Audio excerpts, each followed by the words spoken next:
a aula de matemática com Tia Rose. Na aula de hoje, a gente vai estar dando início ao capítulo 3. Nesse capítulo, a gente vai falar um pouco sobre explorando o espaço e os corpos geométricos.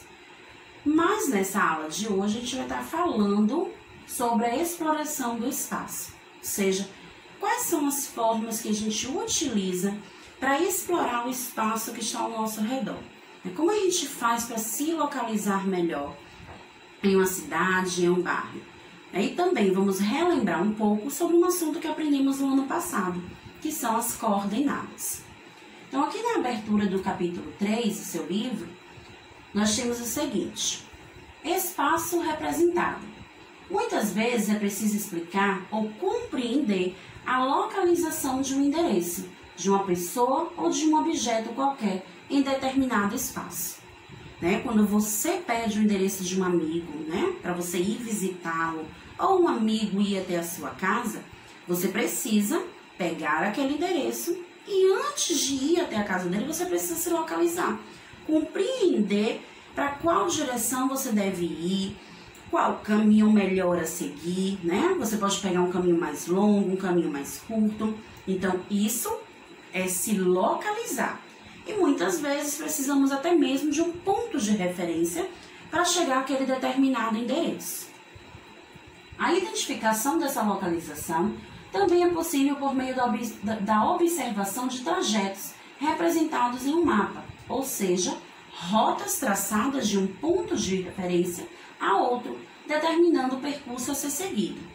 Então, ele vai indicar para você, aquele amigo, talvez, naquela situação, qual o ponto melhor você deve seguir, por quais ruas você deve passar até chegar ao seu endereço. Então, aqui no mapa desenhado nesse livro, a gente percebe que é um mapa de uma cidade, com ruas, com pontos importantes de referência, como praças, igrejas, o lago. Então, são pontos importantes dessa cidade que vai ajudar a pessoa a se localizar melhor naquele ambiente. Então, a Isa diz assim: que caminho você poderia sugerir para alguém que deseja ir da Praça Rosa Almeida à igreja? Então, vamos observar aqui nesse mapa que a Praça Rosa Almeida está localizada logo aqui em cima e a igreja está localizada mais aqui abaixo. Então, qual caminho você indicaria para essa pessoa? Observando o mapa, a gente tem diversos caminhos a ser seguido. Então, você vai fazer a sua escolha. Então, por exemplo, a pessoa poderia sair da praça, seguir a Rua dos Amigos, passar pela Lagoa Verde e entrar na Avenida Bela Vista. E aí ela vai chegar até a igreja. Mas, além desse caminho, você teria outras opções. Ela poderia seguir a Rua 15, entrar na Rua 7 de Setembro, depois entrar na Rua dos Patos, até chegar à Rua Bela Vista, onde encontra a igreja. Já foi um caminho mais longo. Então, veja que o mapa vai dar essa oportunidade para a gente poder identificar um melhor caminho, a seguir para chegar de um ponto a outro. Além disso, da leitura de mapas, dessa interpretação de localização, a gente também pode estar utilizando as coordenadas. Então, como a gente aprendeu no ano passado, essas coordenadas, elas são pontos, são pares ordenados de letra e de número, que vai facilitar a localização, a chegada de uma pessoa de um ponto a outro, ou até mesmo encontrar um objeto ou um lugar naquele determinado ambiente. Para facilitar a localização de endereços, pode-se criar um sistema de coordenadas. O ponto de encontro formado pelas linhas horizontais e verticais forma-se as coordenadas.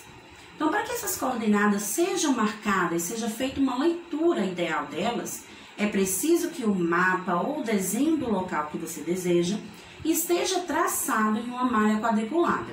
E aí sim a gente pode estar identificando essas linhas horizontais e verticais, que vão estar sendo identificadas por letras e por números. Então, vejamos esses exemplos.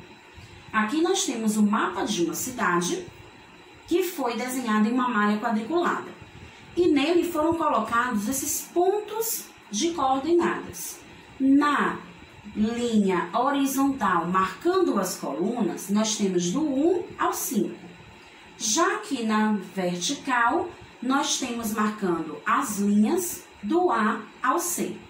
Então, observando esse ponto de encontro de uma linha horizontal com uma linha vertical, nós vamos estar marcando essa coordenada. A gente percebe aqui no desenho que a casa dos tios de João está aqui nesse ponto laranja. Então, nós vamos para a nossa primeira pergunta. Em qual coordenada a casa dos tios de João está localizada? Então, quando a gente vai analisar o mapa, a gente percebe que a casa dos tios de João está posicionada na linha do número 4 e na linha da letra B. Então, eu digo que a coordenada da casa dos tios são 4B.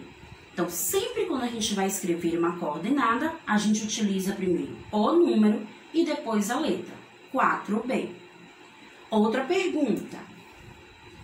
Qual o caminho que João poderia fazer para ir a pé da casa dos tios à Praça Nossa Senhora da Paz? Então, se a casa dele está no ponto 4B, qual será o melhor caminho para que ele consiga chegar à praça, que está nesse quadro verde aqui no mapa? Então, ele pode seguir a rua Nascimento Silva, depois entrar na rua Barão das Torres e aí ele chega até a Praça Nossa Senhora da Paz. Então, veja que eu escolhi o caminho mais curto, mais prático, para que ele chegasse até a praça. Mas a gente tem outras opções no mapa para que ele saia da casa do tio até a Praça Nossa Senhora da Paz. Então, o mapa ele vai nos facilitar essa localização para que a gente saia de um ponto a outro. Além desse mapa da casa dos tios de João, nós temos o mapa seguinte, que mostra agora já um outro ponto.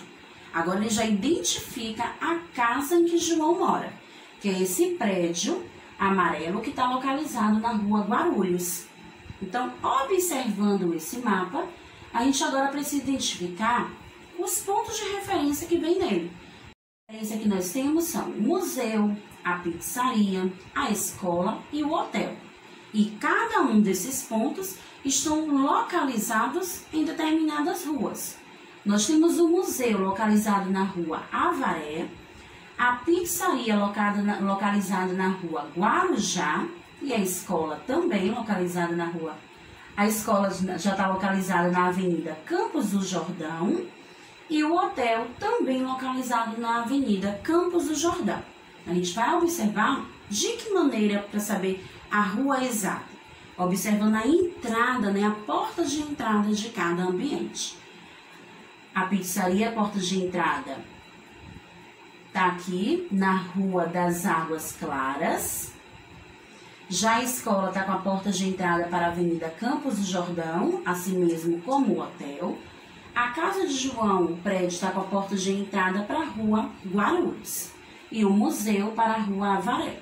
Então, cada ponto de referência em uma rua.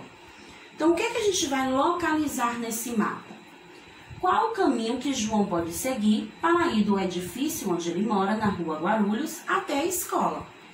Então, vejam que são pontos distintos e que a gente precisa encontrar o melhor caminho. Como o tia Rose já explicou, cada um de vocês vai ver o caminho melhor para seguir. Então, saindo da Rua Guarulhos, para chegar até a escola, ele pode seguir a Rua Guarulhos, entrar na Rua Guarujá, seguir em frente e entrar na Avenida Campos do Jordão e ele vai chegar até a escola. Então, esse é um dos caminhos que ele pode fazer.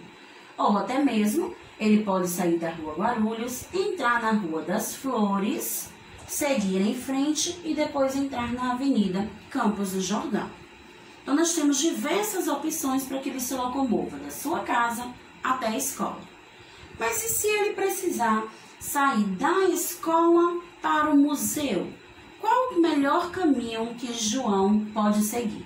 Então, aqui da escola, ele vai sair da Avenida Campos do Jordão, entrar na Rua das Águas Claras e depois entrar na Rua Avaré e chegar até o museu. né? Uma opção que ele pode fazer da escola até o museu. Então, nessas duas leituras de mapa, a gente não precisou utilizar pontos de referência de um lugar para outro. A gente precisou apenas descobrir qual o melhor caminho para sair de um lugar para outro. E agora, vamos praticar um pouco sobre coordenadas. Dá pausa no vídeo e tentem descobrir quais as coordenadas do clube, da escola e do banco. E quais são os lugares que estão localizados na coordenada 1C e 8A. Anotem aí no seu livro e depois confere a resposta aqui com Tia Rose. Então, o que é que a gente pode fazer? Nessa malha quadriculada, a gente percebe as linhas horizontais e as linhas verticais. Nas linhas horizontais, nós temos os números de 0 a 8 e na linha vertical de A a E. Então, vamos lá. O clube está localizado no ponto da linha 3 com a linha A. Então, eu digo 3A. E aí, vocês percebem que nós temos duas linhas aqui. Cada linha você vai anotar uma coisa. Uma linha você anota o número, na outra linha você anota a letra. Escola está localizado aqui nesse outro ponto, da linha 6 com a linha C. Então, 6C. Banco está localizado na linha 8 com a linha E. Então, eu digo que a coordenada é 8E. E aí, vocês descobriram quais são os locais que estão localizados no 1C e no 8A? Vamos ver. 1C, nós temos a igreja. 8A, nós temos a praça. Então, esses são os dois pontos que estão localizados nessa coordenada. Agora, turma, para finalizar, nós vamos observar esse outro exemplo. O ano passado, no quarto ano, nós aprendemos sobre coordenadas, né, que é esse par de ordenados de letras e números, e também aprendemos que tanto as coordenadas vão nos ajudar a nos localizar melhor no ambiente, quanto também as ruas paralelas e transversais, que também é conhecida como concorrentes. E aí a Isa trouxe esse lembrete pra gente. O que são essas ruas paralelas e concorrentes? Ruas paralelas são aquelas que não se cruzam. Elas vão estar ali, ó, uma ao lado da outra. Ou na linha horizontal, ou na linha vertical, ou na linha horizontal, ou também na diagonal, mas sempre ao lado da outra. Já as ruas concorrentes são aquelas que vão se cruzar, ou em forma de X, ou em forma de cruz. Então, quando uma linha cruza com uma outra, quando a gente percebe que no mapa ela passa uma por cima da outra, eu chamo de rua concorrente. Então, o que é que está pedindo nesse exemplo? O mapa a seguir representa parte de um bairro. Analise como as ruas se cruzam e identifique. Letra A. O nome de uma rua que é paralela à Rua dos Bentivis. Então, eu percebo que a Rua dos Bentivis está nessa posição vertical. Qual a linha que está ao lado? Qual a rua que está ao lado da Bentivi? Nós temos aqui a única opção, a Rua das Andorinhas, que está na mesma posição que a Rua do Bentivi, ao lado dela. Já na letra B, o nome de uma rua que é concorrente à Rua das Andorinhas, ou seja, que vai se cruzar com a Rua das Andorinhas. A Rua das Andorinhas é essa, na vertical. Então, qual a rua que se cruza com ela? A Rua dos Cravos, que passa por cima, a Rua das Margaridas e também a Rua dos Girassóis. Então, qualquer uma dessas ruas, podemos chamá-las de ruas concorrentes com a Rua das Andorinhas. Então, turma, nossa aula de hoje falou um pouco sobre a localização no espaço, relembramos o que são coordenadas, falamos sobre os pontos de referência, sobre a leitura de mapas, sobre ruas paralelas e concorrentes. Então, dê uma estudada, capriche na hora de responder as atividades e na nossa aula online vamos discutir um pouco mais sobre ruas paralelas e concorrentes. Um abraço e até a próxima aula. Tchau, tchau!